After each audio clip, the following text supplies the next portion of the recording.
Ladies and gentlemen, what we will do now is to talk about crisis communication and to bring it in a bigger and broader context.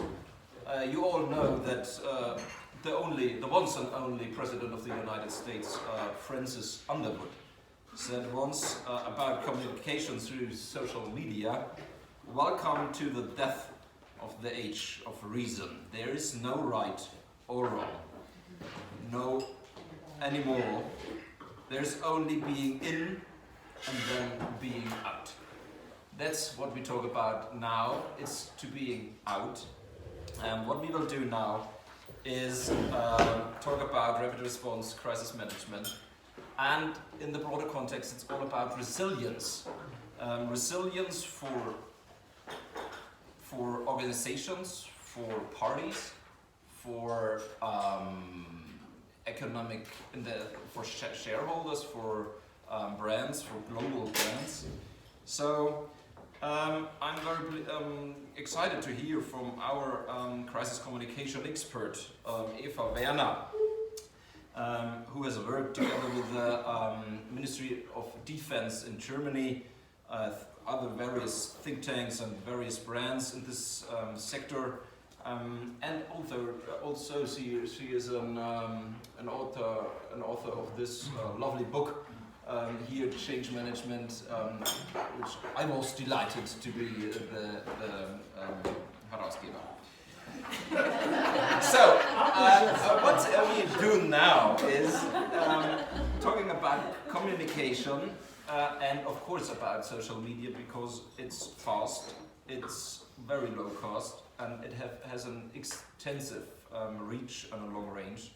So the use of social media and risk and crisis communication remains still in its infancy, but you know, it's politics which has no strategy at all, especially in Europe when it's about communication. You can see that in Japan, you can see this in Munich 2 years ago, but it's the big shots of global brands and the economic sector.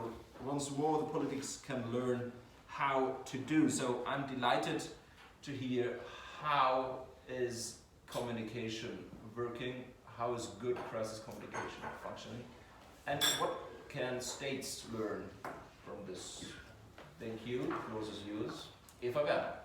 Thank you for the invitation. Welcome to Munich from me. I just came here from Berlin. I'm a trained journalist. I worked for companies and unions and the public broadcasting and politics before I started to be a crisis consultant for my own company and also for the Munich-based German Institute for Change Processes, where Max Rückert is a member as well. You might know the feeling, or I don't know, tell me if you know the feeling. Suddenly you receive a call, a headline, or read a headline, or come across a social media discussion, and you realize that this might get bigger, this might turn into a shitstorm or even a big crisis. Has anybody of you ever experienced this feeling? Well, I experienced it a lot when I was in my former jobs, and I always knew that you need to react, but I never was so sure about the right reaction. That was one of the reasons why I started reading more and more about crisis communications. Well, first of all, the ones of you who experience this feeling know that crises hardly ever come when you expect them and when you think, oh, now I've got time to deal with a crisis. Of course, you never like to deal with a crisis, but they come unexpectedly. You might have been out the night before, went to a concert, or your child was awake all night, you're tired, or you have plenty of work on your desk, and then suddenly you realize there's something coming up. Crises don't care about your feelings. You need to be prepared if it's the right time or not, because crises show up the minute you least expect them. what can you do when this happens? Well, this is a bit blurred expression, but you need to train your built-in antennas, because not every crisis starts with a big bang. Of course, when there's a train accident, when there is an earthquake, or when there is a plane crash, this is something which means that a crisis is coming up. But some other crises are creeping crises, especially in politics, what we are talking about here. So you really need to train your inner sensors. You might not have the experience in the beginning, but if you realize there is something coming up and it happens again and again, you get better in this. Of course it helps if you have some journalistic experience, but that's not the only thing that can help, because when there's shitstorm coming up, your journalistic experience doesn't help you at all too much. What definitely helps is, and that's important for all of you, to have a rapid response plan in your drawer. Even better is if you wrote the rapid response plan with someone. Has anybody ever come across a rapid response plan at all? You have. So yeah, well, we never use it. Well, the thing is, Fingers crossed. it's like an insurance, it's good if you don't need to use it. But it's good to have it really in your brain, because when a crisis comes up, it's too late to actually read it. So yeah, I compare rapid response plans to insurance things, because it's so important to have it. It doesn't matter if you use it, but if you need to use it, you're so happy, because your reaction has to come just straight away.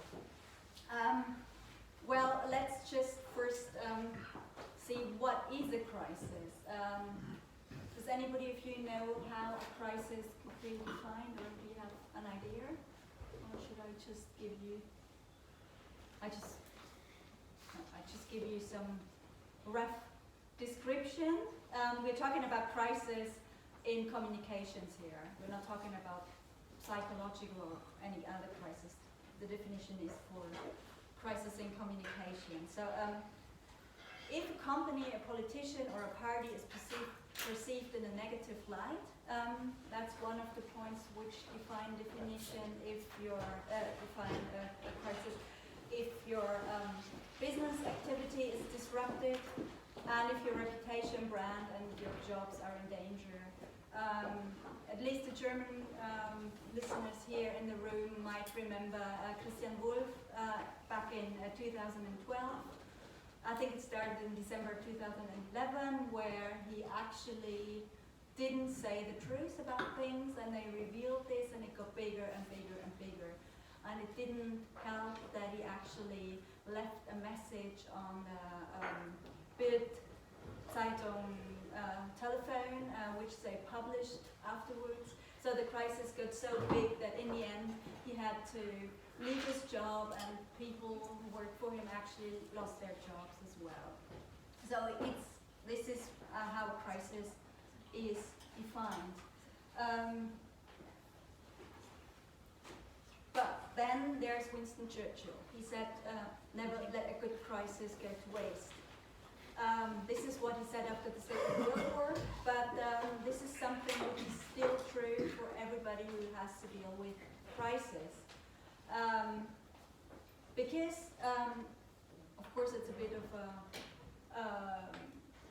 easy saying, but you always hear a crisis can be a chance.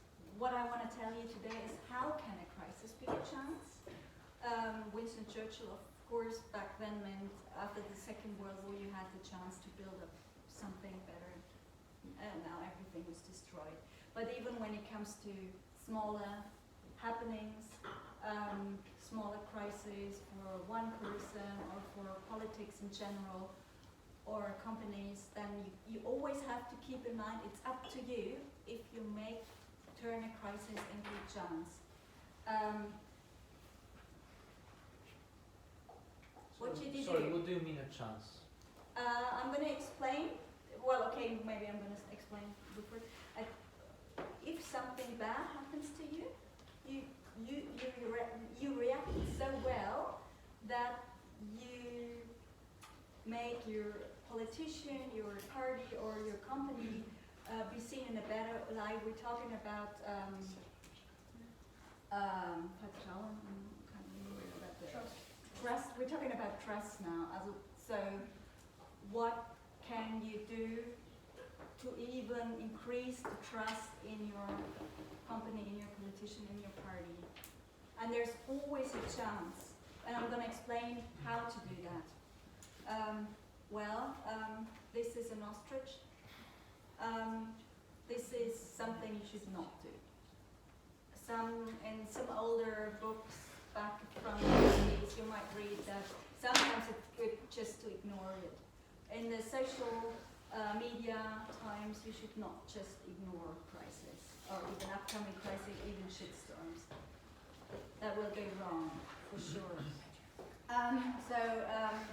Let's have a look at what the wrong reaction is. I'm going to start with the wrong reaction, so it's easier, because I think it's better to have the right reaction later so you can remember it better. The wrong reaction you can see here. There's many things you can do wrong. I think you all understood what the ostrich tactics are. Just putting your hand in the sand and just ignoring it. So this is something expressed in other words with no reaction, dead man waiting for to land. And then you should also not do the salamic tactics. This is what VW did in the gas scandal. You know, there are different reasons behind that. It was also a law issue, but salami tactics are bad because again and again and again your company, your politician, your party is in the press in a negative light, or in the social media in a negative light. Things come up again and again. What do you, oh no, I'm not going to talk about what you should do, talk about what you should do a bit later. You should not lie. This is actually the main reason for crisis, that people say something that is not true, and then someone reveals it. So this information is about the same thing. Uncertain forecasts for the future, you know, we're gonna resolve the problem within 2 years. You should not promise things you can't do. Uncertain promises, then belittlement, trivialization, or not taking responsibility. You should also not use marketing speech. That means words with no deeper meaning, just something that sounds good because people see through that. And another thing that happens too often is arrogance. Even if you think that people who attacks you, your party, your politician, is stupid or is wrong, you should never use words in public that kind of make you look superior to him. That's something the public is not accepting. So you should stop your impulsive behavior and try to understand the points of the others, which might not be your points. So try to imagine you are the other person and what their problem with you is, and then try to communicate understanding. So this is about what this is about. Also, you should avoid too elaborate strategies. You know, if you sit in your room with 10 people and you think the strategy is very smart, we're going to do this and this and this and this, and it's pretty likely that it goes wrong. So just be clear. We're talking to this now. Be fast, rapid. Okay, let's do the fast thing a bit later, sorry. Just be open, transparent, visible, serious, personal, proactive.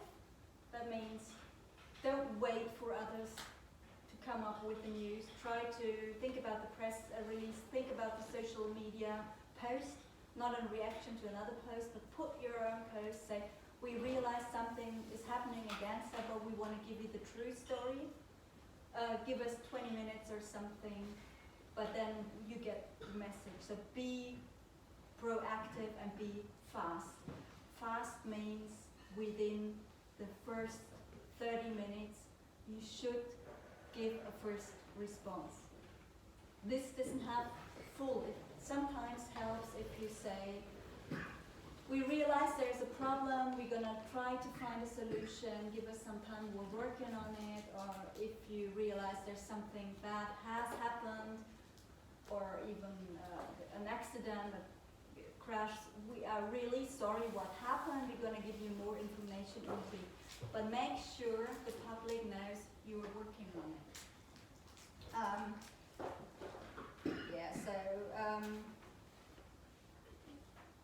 Depending on the nature of the crisis, it can also be something like we take the matter serious, or we're in the process of clarifying the matter. But make sure the public really knows you are there. You're not behaving like an ostrich. The full reaction should, well, there's not a clear rule when the full reaction has to happen. It depends on the problem. You have to look closer in it, but you have to react again this day and then later the following days, depending on what you can say or not. For example, there's been a train crash near here in Bad Aibling, and I spoke to the person responsible for the communication there, and he said, well, of course, at the first day we didn't even know why the train crashed, so we couldn't give an answer via social media or to the press what has happened clearly, but we talked to the press, we told them honestly what we knew and what we didn't know, so this really made them come across as honest communication partners. Keep in mind that it's really important to